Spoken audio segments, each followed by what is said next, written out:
BA BCom BSc BBA BCA જેવા UG પ્રોગ્રામમાં એડમિશનનું જીકાસમાં ફોર્મ ભરેલ તમામ વિદ્યાર્થી મિત્રો, શું તમે તમારી અરજીમાં કોઈ સુધારો કરવા માંગો છો? શું તમે કોલેજો જે સિલેક્ટ કરેલી છે એ પ્રેફરન્સને ચેન્જ કરવા માંગો છો અથવા નવી કોલેજને ઉમેરવા માંગો છો?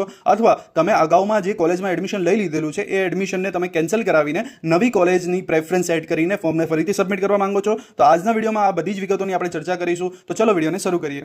જી રિયલ્સરમાં આપનું સ્વાગત છે. વિદ્યાર્થી મિત્રો, જીકાસ દ્વારા અરજી એડિટ અને પ્રેફરન્સ માટે 14/6/2026ના રોજ સવારે 10 કલાકથી 14/6/2026ના રોજ રાત્રે 11:59 સુધી આ એડિટનું ઓપ્શન ઓન કરવામાં આવેલ છે. તો આ એડિટનું ઓપ્શન તમારે કેવી રીતે યુઝ કરવાનું રહેશે આપણે તેની ચર્ચા કરીએ. તો સૌપ્રથમ જે વિદ્યાર્થીઓએ એડમિશન પોતાનું કન્ફર્મ કરાવી લીધેલી છે કોઈ પણ યુનિવર્સિટી અથવા કોઈ કોલેજમાં, તો સૌપ્રથમ તેમણે તેમનું એડમિશનને ત્યાં કેન્સલ કરવાનું રહેશે અને ત્યારબાદ અરજીમાં સુધારો અથવા તેમાં પ્રેફરન્સમાં સુધારો કરીને ફરીથી અરજીને સબમિટ કરવાની રહેશે.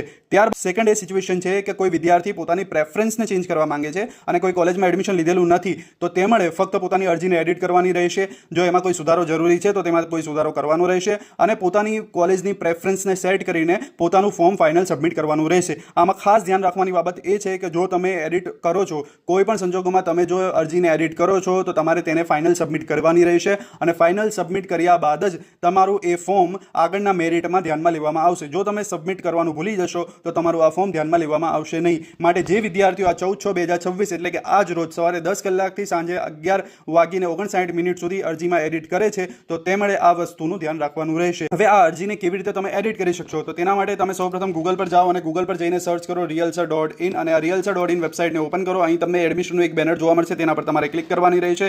ક્લિક કર્યા બાદ તમને એક આ રીતે પેજ જોવા મળશે. ત્યાં નીચે તમારે સ્ક્રોલ ડાઉન કરવાનું રહેશે અને તમને અહીં 14/6/2026ની એક નોટિસ જોવા મળશે અને અલગ અલગ કોર્સના નામ જોવા મળશે. તો તમારે અહીંથી કોઈ પણ એક નામ સિલેક્ટ કરવાનું રહેશે. ફોર એક્ઝામ્પલ, હું બીકોમમાં એડમિશન લેવા માંગુ છું, તેથી હું બીકોમ સિલેક્ટ કરીશ. બીકોમ પર ક્લિક કર્યા બાદ તમને એક આ રીતે પેજ જોવા મળશે કે જ્યાં તમે નીચે સ્ક્રોલ ડાઉન કરશો એટલે ફરીથી તમને 14/6/2026ની એક નોટિસ જોવા મળશે અને અહીં લોગિનનું એક બટન જોવા મળશે. તમારે અહીં લોગિનના બટન પર ક્લિક કરવાની રહેશે.